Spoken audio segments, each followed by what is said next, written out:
राधे राधे दोस्तों, कैसे हैं आप सब। दोस्तों, हमारे YouTube चैनल पर आपका स्वागत है।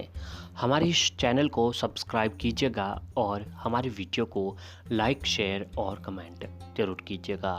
दोस्तों, आषाढ़ मास की एकादशी तिथि का विशेष महत्व होता है।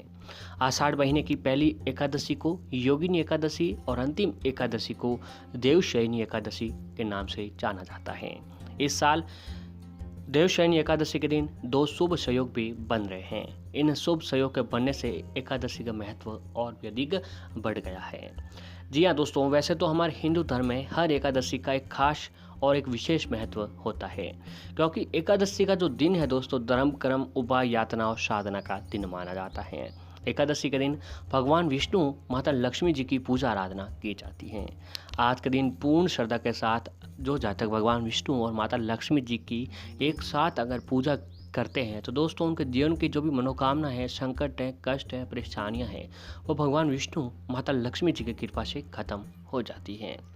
दोस्तों, आषाढ़ मास के शुक्ल पक्ष की एकादशी 20 जुलाई मंगलवार के दिन को है और हिंदू पंचांग के अनुसार आषाढ़ मास 25 जून शुक्रवार से शुरू हुआ था, जो कि 24 जुलाई को समाप्त होगा और आषाढ़ मास में ही चतुर्मास जो है लगने वाले हैं।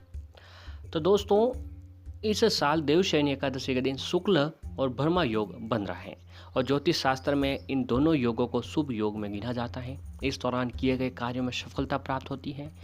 इन योग में किए गए कार्य से समान में मान सम्मान की प्राप्ति होती है।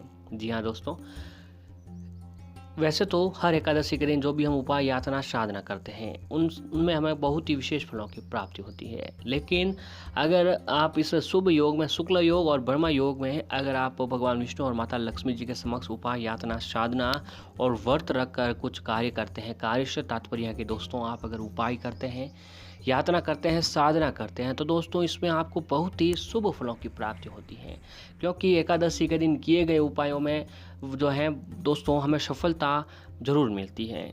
इस दिन जो भी हम उपाय करते हैं उसका शुभ परिणाम देखने को मिलता है और इसका जो भी हमें परिणाम मिलना चाहिए दोस्तों वो बहुत ही जल्द मिल जाता है। और देवशयनी एकादशी को जो है भगवान विष्णु जी शयन काल माना जाता है।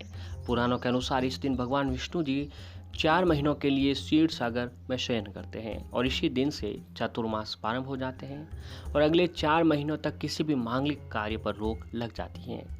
ये एकादशी आषाढ़ मास के शुक्ल पक्ष की एकादशी तिथि को मनाई जाएगी। इस दिन ये पावन दिन दोस्तों 20 जुलाई 2021 दिन मंगलवार के दिन है। दोस्तों, एक शुभ संयोग और है कि मंगलवार का दिन भगवान हनुमान जी का दिन माना जाता है, क्योंकि दोस्तों ऐसा बहुत ही कम होता है कि मंगलवार और एकादशी का शुभ संयोग एक साथ हो। इसलिए दोस्तों इसे मंगलवारी एकादशी के नाम से भी जाना जाएगा। आज के दिन भगवान विष्णु और माता लक्ष्मी जी के साथ अगर भगवान हनुमान जी की भी पूजा की जाए तो भक्तों पर बहुत ही शुभ फलों की प्राप्ति होती है।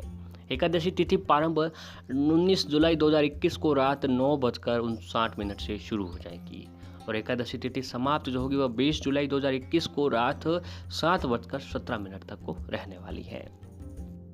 दोस्तों, देवशयनी एकादशी का महत्व है कि शास्त्रों के अनुसार देवशयनी एकादशी से भगवान विष्णु योग निद्रा में चले जाते हैं, इसलिए इस मास को चतुर्मास भी कहा जाता है।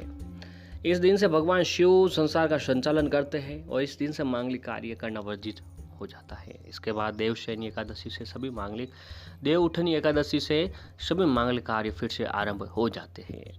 तो दोस्तों, शालिग्राम की पूजा करना होता है शुभ। देवशयनी एकादशी पर भगवान विष्णु की पूजा करने का विशेष महत्व होता है, क्योंकि एकादशी तिथि भगवान विष्णु जी को समर्पित है।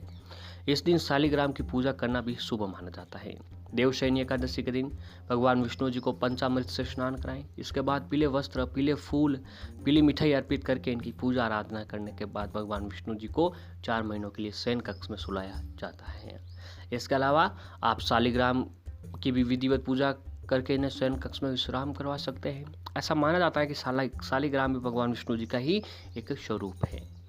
तो दोस्तों, इन दिनों अगर देवशयनी एकादशी के दिन एक आप छोटा सा उपाय कर लेंगे तो दोस्तों आपके जीवन की जो भी कष्ट, संकट, परेशानियां है वो दूर हो जाएगी। वैसे तो अनेकों उपाय बताए गए हैं एकादशी के दिन करने को, लेकिन हम आपको कुछ ऐसे उपाय बताएंगे जो आप घर पर बैठे ही कर सकते हैं और इन चीज़ों का उपाय बताएंगे जो आपके घर पर अवेलेबल मिल जाएगी। तो पहले दोस्तों आपको बताते हैं कि देवशयनी एकादशी का किन चीज़ों का दान करें। तो देवशयनी एकादशी पर व्रत करने से जीवन की सभी परेशानियां समाप्त हो जाती हैं। इस दिन दान करने का भी विशेष महत्व है। इस दिन पीली वस्तुओं का दान करना या लक्ष्मी नारायण के मंदिर में तुलसी के पौधे का दान करना भी शुभ माना जाता है। इसके अलावा केले के वृक्ष की पूजा करना अत्यधिक महत्वपूर्ण माना जाता है। देवशयनी एकादशी के दिन ओम नमो भगवते वासुदेवाय नमः मंत्र का जाप करें या विष्णु सहस्त्र नामावली का पाठ करें। इसके अलावा विष्णु चालीसा का भी पाठ करें। आपके ऊपर भगवान विष्णु जरूर प्रसन्न होते हैं। अब दोस्तों आइए आपको बताते हैं कि अगर आप लोग इस पावन दिन जो है गाय से जुड़ा हुआ मात्र एक ये छोटा सा उपाय कर लेंगे तो दोस्तों आपके जीवन की हर कष्ट संकट परेशानी जो है भगवान विष्णु जी की कृपा से खत्म हो जाएगी। क्योंकि दोस्तों हिंदू धर्म में हमारे गाय को माता का दर्जा भी दिया हुआ है और साथ ही गाय को पूजनीय भी माना जाता है। तो धार्मिक मान्यताओं के अनुसार गाय में 33 कोटि के देवी देवता निवास करते हैं। तो वही दूसरी ओर ऐसा भी कहा गया है कि गौ माता की सेवा करने से व्यक्ति के सारे पाप कष्ट परेशानियां जो है नष्ट हो जाती हैं। अगर देखा जाए तो आज के समय में बहुत से लोग हैं जो गाय की सेवा करने के लिए हमेशा तैयार रहते हैं। कहते हैं कि गाय को नियमित रूप से एक रोटी खिलाने से पुण्य की प्राप्ति होती है। लेकिन क्या किसी को मालूम है एक रोटी खिलाना इतना महत्वपूर्ण क्यों माना जाता है? अगर नहीं तो आज हम आपको इसके बारे में बताने जा रहे हैं। दोस्तों शास्त्रों के अनुसार गाय में 33 कोटि देवी देवताओं का वास होता है। तो जब बात गाय को रोटी खिलाने की आती है तो दोस्तों अगर आप चाहते हैं कि आपको हर रोज 33 कोटि देवी देवताओं को भोग लगाए जाएं, हर रोज 33 कोटि देवी देवताओं की सेवा की जाए, उनका आशीर्वाद प्राप्त किया जाए, तो दोस्तों इससे बड़ा पुण्य लाभ और क्या हो सकता है। क्योंकि एक गाय की सेवा करने से, एक गाय को भोग लगाने से 33 कोटि देवी देवताओं को भोग लग जाता है और 33 कोटि देवी देवताओं की सेवा हो जाती है। जिस घर में गाय की सेवा या फिर रोटी खिलाई जाती है उनकी तो पीढ़ियाँ ही तर जाती है।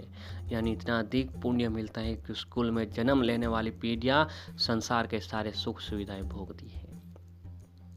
तो वहीं दोस्तों इस उपाय के तहत आपको एक काम करना है कि देवशयनी एकादशी के दिन सुबह जल्दी उठना है। सुबह जल्दी उठने के बाद आप स्नान आदि कर लें और भगवान विष्णु जी के समक्ष व्रत का स्मरण कर व्रत का संकल्प लें।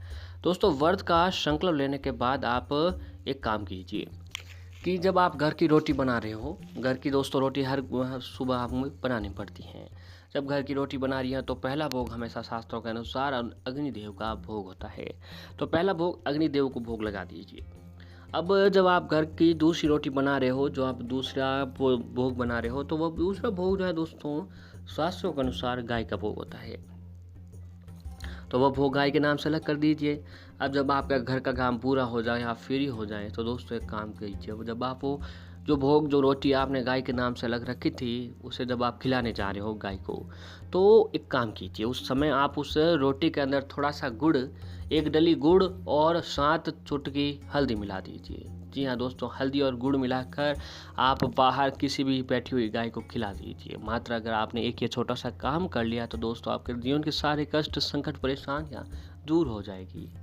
अगला है कि दोस्तों आप ये काम अगर नहीं कर पा रहे हैं, कहीं बाहर रहते हैं, तो दोस्तों आप एक काम कीजिए, जहाँ कहीं पर भी आप जिस जगह रह रहे हो वहाँ गौशाला जो होता है, वहाँ गौशाला जाकर आप गाय को हरी घास खिला दीजिए। वहीं गौशाला में हरी घास अवेलेबल हो जाएगी, वहीं से लेकर आप किसी भी गाय को खिला दीजिए। अगर ये काम आपने आज के दिन कर लिया तो दोस्तों आपके जीवन के सारी कष्ट संकट परेशानियाँ खत्म हो जाएगी। और ऐसे ही देवशयनी एकादशी के दिन भगवान विष्णु जी का अभिषेक विशेष विधि से किया जाता है।